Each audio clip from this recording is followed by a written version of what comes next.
Hey gang, let's do one more section on matrices.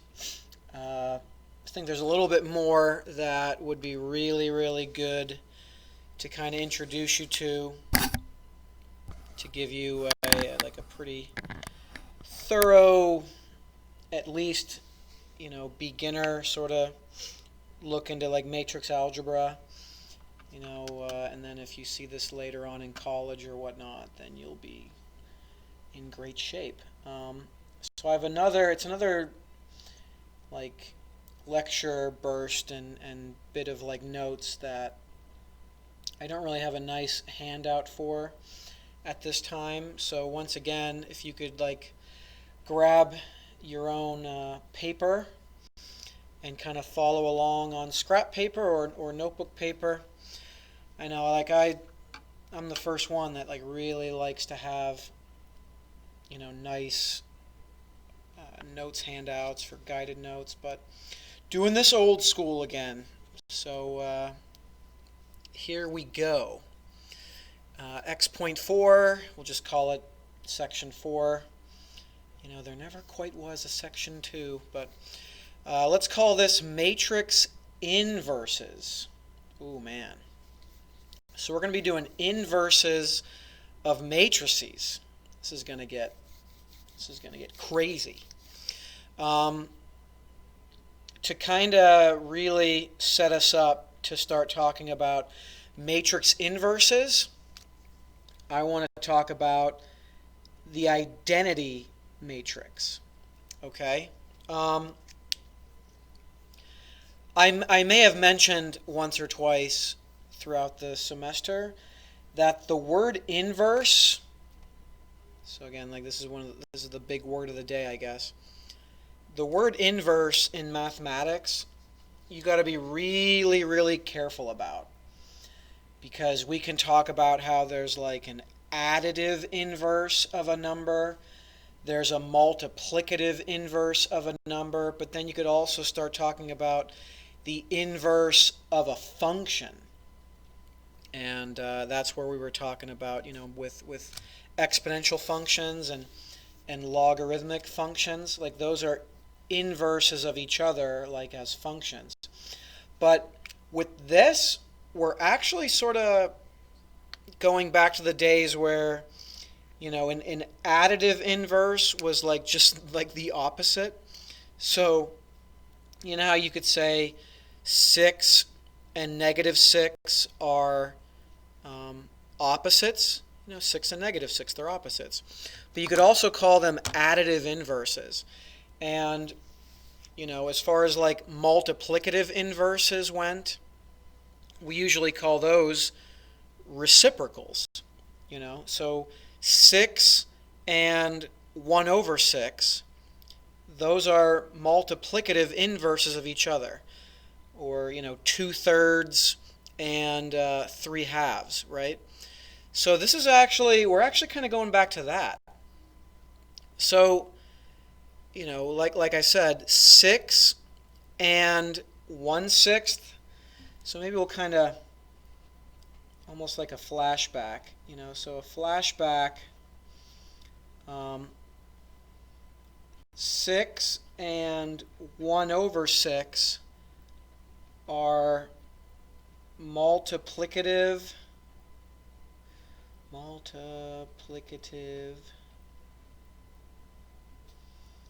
inverses, because they multiply, or I should have said their product, because if it's not too late, you can write down probably better, because their product is 1. They multiply to 1, or because their product is 1. 6 times 1 over 6, that equals 1, and so 6 and 1 over 6 are inverses of each other. They're multiplicative inverses of it. And that's how it's going to work with matrices. So, two matrices, I guess I'm going out of order here, but whatever. I shouldn't jump down here quite yet. So basically two matrices are going to be inverses of each other if they multiply to equal 1. Okay? But, like, what does that even mean? Like, we basically need the matrix form of the number 1. Okay? And let's just cut to the chase.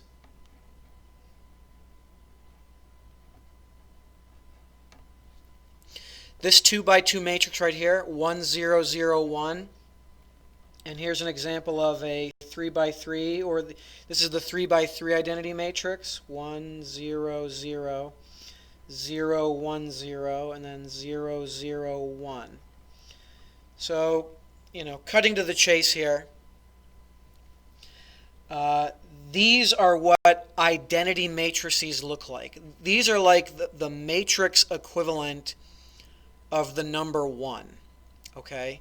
So notice how we have the 1s going down this diagonal and everything else is 0. It's more clear in the 3 by 3 where, like, going down this diagonal are 1s and everything else is 0.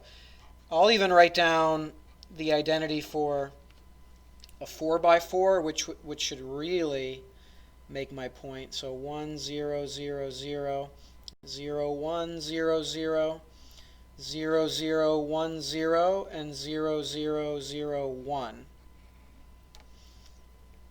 So that would be like the 4 by 4 equivalent of the number 1. So, like, what that means is, essentially, if you had any 2 by 2 matrix and you multiplied it by this,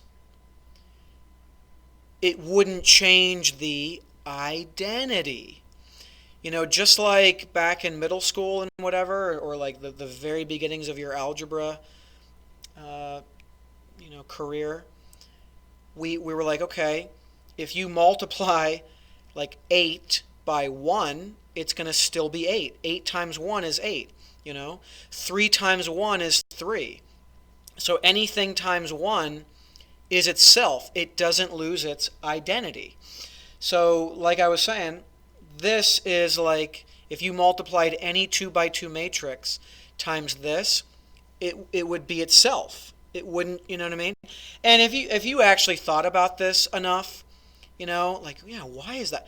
It'll make sense. Like, if you remember how matrix multiplication, plays out, like just all the ins and outs of multiplying two matrices together, it wouldn't take you too long to kind of realize, like, oh yeah, if a 1 was there and a 1 was there, going by the diagonal, and everything else was 0, yeah, like it would remain the same, anything being multiplied to this. Or any 3 by 3 matrix being multiplied by this, it makes perfect sense how the 1s would go down the diagonal, and if everything else was 0, then it would, maintain its identity, and so that's just how it goes. So getting back to the whole inverse thing, right? So we're going to call like any identity matrix I sub n, and for any, like, so for like a 2 by 2 matrix, then I guess this is like I sub 2. So that's the identity matrix for a 2 by 2, and this would be I sub 3. So that's the identity matrix for a 3 by 3. And of course this is, just shorthand, I sub 4. It's just shorthand for this crazy looking identity matrix. So, just like up here, 6 and 1 over 6 are multiplicative inverses because they multiply to equal 1.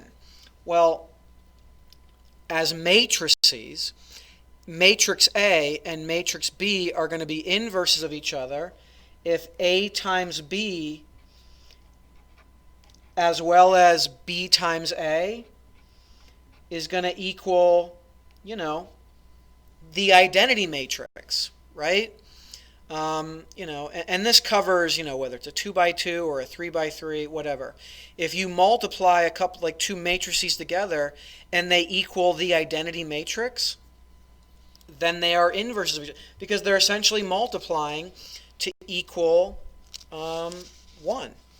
So maybe an example, right, that might, something like it's going to appear on our homework. Let's show, or maybe it's better like R, A equals 3, -2, -1, 1. And if B equals 1, 2, 1, 3.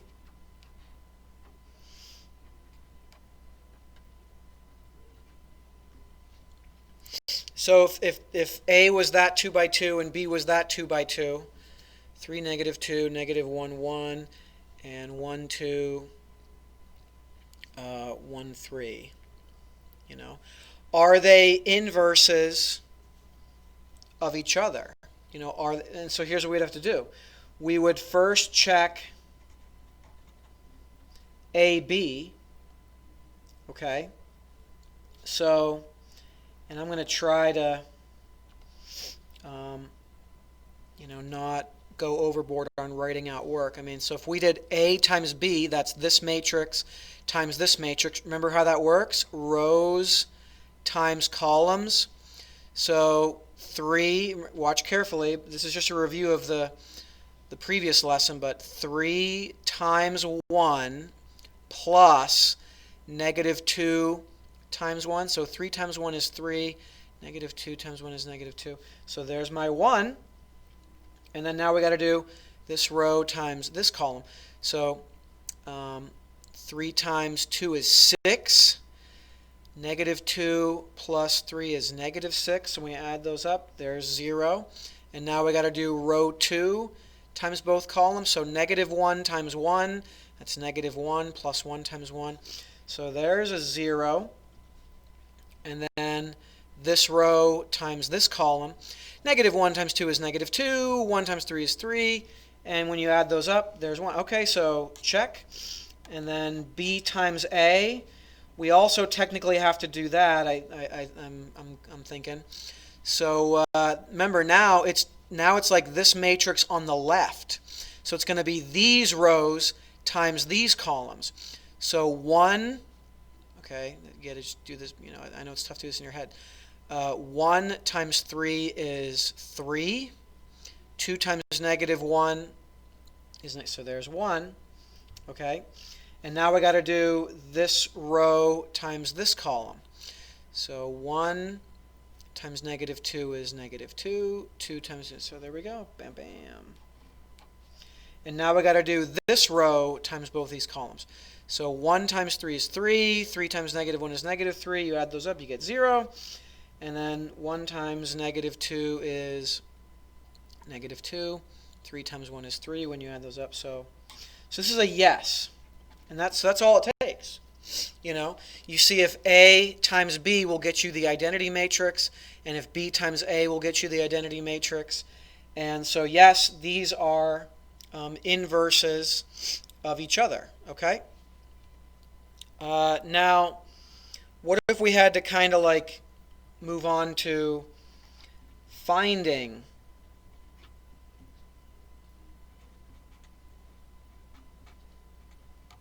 the inverse?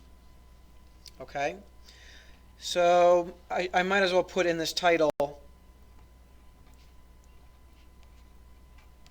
of a 2 by 2 because that's really all we're going to do, because I guess, I don't know, tell you now, tell you later, I guess, like finding a 2 by 2, the inverse of a 2 by 2, not that crazy. But then when you move on to like a 3 by 3, it starts to get a little crazy, and that's when people start really just using technology like a calculator or some kind of program, some kind of technology. Once we get into like a 3 by 3, but finding the inverse of a 2 by 2, Not that crazy, you know? So here we go. Here, I'll just kind of write this very simply. You know, and by the way, I don't know where I would have written this already, but I don't know where I can write this. So maybe up here. So like let's say you were finding the inverse of matrix A. You could call it this, like A inverse, you know, this whole like -1, you know, notation, which this shouldn't be that new to you. Like this is notation you've seen before.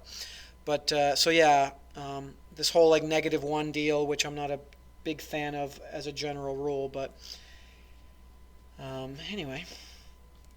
So when I write, you know, here's some random, well, not random, it's like the generalized 2 by 2, okay? So this represents any 2 by 2 matrix ever. And if I wanted to find the inverse of this, you know, it's a little -1 right there. It's like literally sort of like a formula. So check it out. This is a very important formula to write down. So there's going to be a 1 right there.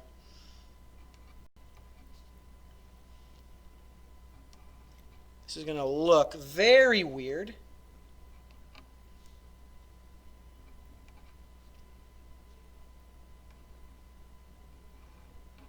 Whoa. So I'll let you drink that in for a minute and write that down. So that's the formula for it, which looks, I mean, a little nasty right now, but you'll get over that. Like even if it looks a little nasty, you'll be like, oh, this is not going to be that bad.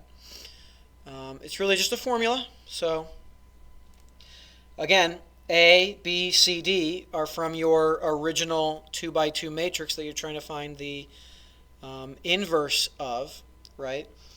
And then to do that, you just take those same A, B, C, D values and throw them into this formula. Okay? Now, a little bit of like fine print. Fine print over here, I guess. AD minus BC can obviously not equal 0. I probably should have made you come up with that on your own, I guess, but oh well, too late. AD, because look at over here. Over here, it's in the denominator. You know, part of this formula is having AD minus BC be in this formula, and since it's a denominator, you know, we can't divide by 0, and so AD minus BC is not allowed to equal 0. That's the only like restriction. And by the way, again, this is probably better way to write this out, but this AD minus BC part, that is known as the determinant. So there's a fairly fancy vocabulary word, okay? The determinant. You might remember hearing this word, you know, from another situation when we were using the quadratic formula. I mean, if you remember the quadratic formula, you know, opposite of b plus or minus square root of b squared minus 4ac all over 2a. I believe we also use this word determinant with the b squared minus 4ac part. But I think, I mean, I guess don't quote me on that necessarily. But this is also in this matrix situation, in this 2 by 2, known as the determinant. When you do AD minus BC, that part is known as the determinant, and in order for a 2 by 2 matrix to have an inverse, the determinant is not allowed to equal 0. So let's do another example that might correlate to, you know, your homework. And if A equals this, 6, negative 2, negative 2, 1. So there's that 2 by 2. Find A inverse. Let's find the inverse of matrix A. Okay? So here we go. We just follow the formula. So here we go. That's A, that's B, that's C, that's D. So we got to do AD minus BC. So let's see. A times D. I guess we can write this all out. Why the heck not? I don't know. So 6 times 1, and then minus B times C. So we have like negative 2, times negative 2. And then over here we have to do, now this is, we just got to be careful, but again, it's just a formula, so you're okay. You just got to maybe just keep referring back to the formula. So here goes like D, okay, which is 1. So I just put my D value like right there. And then here I put negative B. So, okay, I guess B is negative 2, so negative B would be negative negative 2, and so just 2. And then here is going to be negative C. Well, okay, negative negative 2, okay, so 2. And then my A value, which was 6, will now go here, okay? And so what does this end up being? Like 6 times 1 is 6. Negative 2 times negative 2 is positive 4. So 6 minus 4 should just be 2. Okay? So yeah, so 2 is the determinant. If I asked you like what is the determinant, you would just say 2. Because remember, the determinant is just the AD minus BC part. So yeah, the determinant is 2, and since that's 2 and not 0, then we're going to actually be able to come up with an inverse, okay? Now, I told you, this looked nasty maybe in the first few seconds of writing this and seeing this, but this is all this amounts to, you know? Whatever this number ends up being times this matrix. So this 1/2 is now just some scalar, and you're just going to multiply the 1/2 to all of these numbers like we did with scalar multiplication in the previous lesson. So my final answer is going to be 1/2 times 1, which is 1/2. 1/2 times 2, which is 1. 1/2 times 2, which is 1 again. 1/2 times 6, which is 3, I do believe. And so that is, you know, the final answer for A inverse. And so we're going to have one more type of problem, one more situation. And here we go. First, let's... Okay.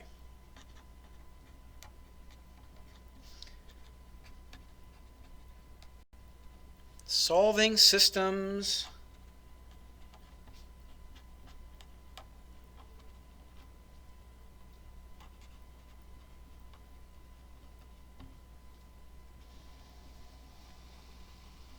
Okay. Solving systems using inverse matrices. What the heck does that mean? Well, I'll show you.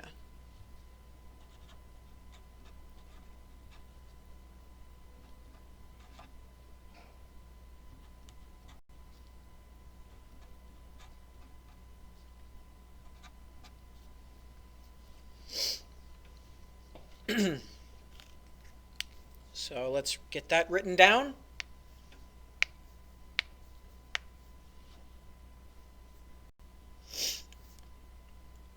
All right, so what we're doing here is we're solving just basic systems of linear equations, which we've done before.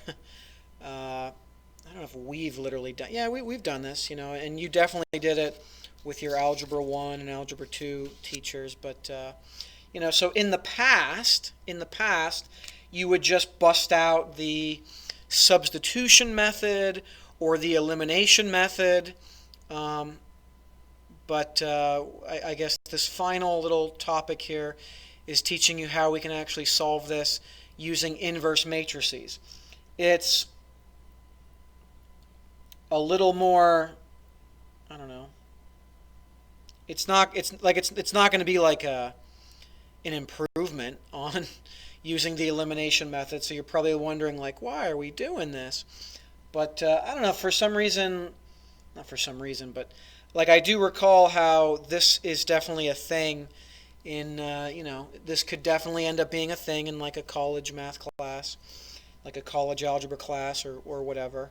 So like this definitely caught my eye, and I definitely remember this being a thing. So let's show you this, okay? Let's give you a taste. So here's what the heck we do. First of all, we realize that this can be basically rewritten as, watch. Sorry, I thought I heard my phone being like off the hook or something, but that's a noise in the hallway. So here we go, my bad. So what is that noise? I think it's a vacuum cleaner. Sorry, here we go. For real this time. So first we realize that this system of equations can be rewritten not just as like an augmented matrix like we did in X.1. But check it out. 3, -2, -1, 1 times xy equals 0, 5. Okay?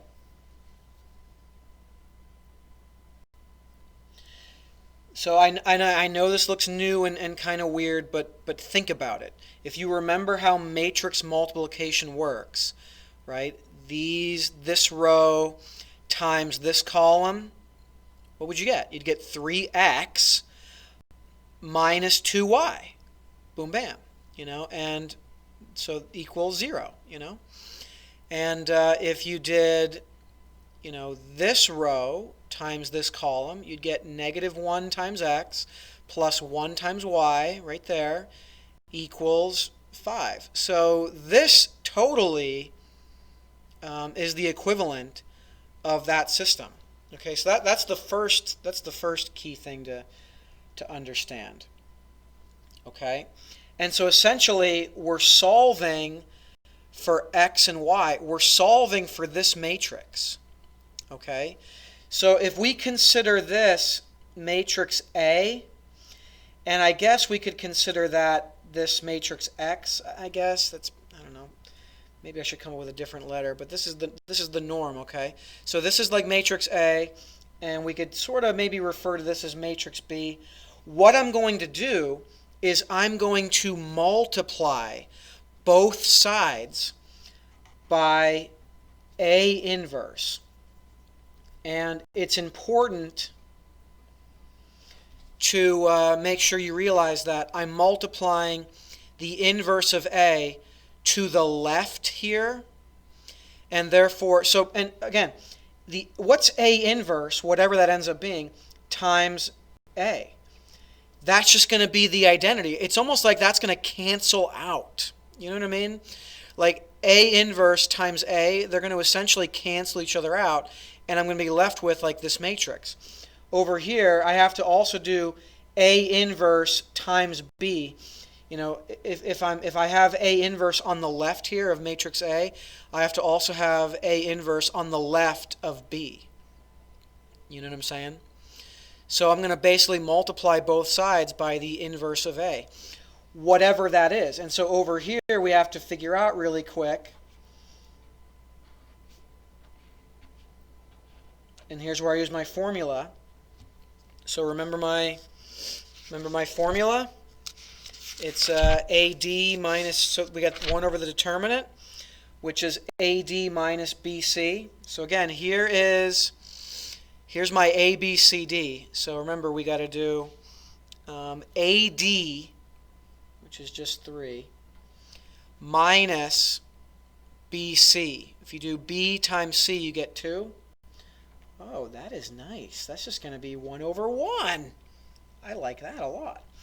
And so here, and I don't know, you might catch on pretty quick that like from the original matrix, the A and the D are switching. So you'll probably catch on to that. You know, like, oh. And then this is going to be like DA instead of AD. And then the B and the C, you just have like the negatives. So that's going to be a positive 2 and a positive 1. You know, so negative 2 became positive 2. Negative 1 became positive 1, and the 3 and the 1 just kind of switched. And then over here we had to do 1 over the determinant, AD. I just want to double check. AD minus BC. I think this is good. So this is going to be 1 over 1, so it's this. Like this ends up being, you know, multiplying all of these by 1 just doesn't, so there it is. And so here we go. Now I can write x equals, remember x is like my final answers basically. It's going to be A inverse, which is 1, 2, 1, 3, times matrix B, which is 0, 5. Okay, and so here we go. Now I just got to multiply a couple matrices together. Remember, rows times columns. 1 times 0 is 0, plus 2 times 5 is 10. And then this row times this column, 1 times 0 is 0, plus 3 times 5 is 15. Okay? And that's it. So I know that went a little fast. Is there any like cleanup summary comments I can make? I don't know. So just running through this again, really quick, just kind of like the basic, you know, bullet points, okay? So taking a system of linear equations like this, which again, you can do this is just x and y, you know, it's 2 equations with 2 variables, you know what I mean? So, I mean, heck, we could have done an augmented matrix with row operations, but seeing as how it's just like 2 equations and only 2 variables, we could do this with like the substitution method or the elimination method back in like algebra 1 and algebra 2, right? So, but I know, but still we can do it this way, where we rewrite this, you know, system of equations like this. It's equivalent. And then we basically solve for this matrix by multiplying both sides by A inverse. So that's why the title said using inverse matrices, because we're multiplying both sides by A inverse. Over here, this all just kind of cancels out, you know, essentially multiplies to be 1. And then over here, you know, we get our answer. You know, we basically say like, okay, so this equals what? So over here we had to kind of figure out what A inverse was. We just got done learning that. And again, so I guess final comments. If this is a 2 by 2, and this goes back to the previous lesson, right? This being a 2 by 2, this being a what? What's the order of this matrix? Isn't it a 2 by 1? You know, 2 rows, but only 1 column. So remember, since the inner dimensions here match, we were able to do this. And the result matrix is going to be a 2 by 1. So this is a 2 by 1. So this is supposed to be a 2 by 1, but you don't need to like write that. Okay? And again, remember, we literally did 2 matrices multiplied together. So that's row by column, and so basically, this is your answer, where if you want to like just write it a different way, you know, that means x equals 10 and y equals 15, and that's how that happens, okay? So that's a third sort of problem type for your homework. So that about does it.